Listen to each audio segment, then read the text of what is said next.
In Israel, more than 50% of the population have already cast their votes to elect a new prime minister. There are no clear favourites, and it's predicted the winner will have to form a coalition with other parties. RT's Paul Slier reports from Tel Aviv. Dr. Ephraim Snare is fighting a losing battle. For most of his life, he was the heart and soul of one of Israel's two largest parties, the left-wing Labour Party. But a few months ago, he quit and decided to go it alone.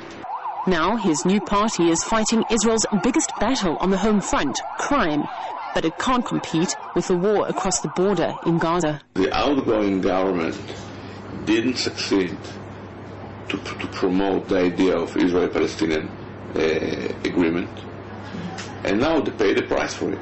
Israelis no longer seem to believe peace agreements will secure their future. And if the polls are right, Defense Minister Ehud Barak benefited the most from this war, although not enough to be the country's next prime minister.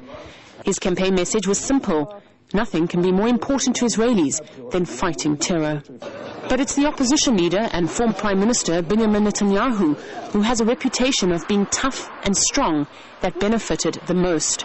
He's now favourite to win the spot. He acted as a spokesperson for the government, so he behaved in a way that people expect someone who is trying to become the next prime minister to behave in times of a national crisis. But the election results are far from being a done deal. As many as 1 in 3 Israelis say they don't know who they're going to vote for. Many of them are Russian speakers. Foreign Minister Tzipi Livni, the third contender for Prime Minister, spent the last day of campaigning speaking only to Russian media. Some political advisors have gone so far as to encourage their candidates to use sentences from Russian Prime Minister Vladimir Putin's speeches.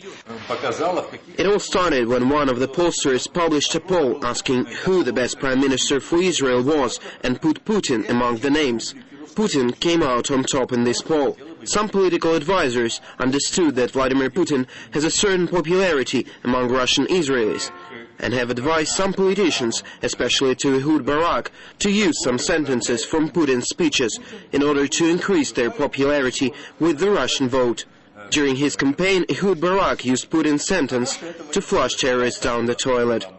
But come Tuesday, the fight for Israel's leadership will be far from over.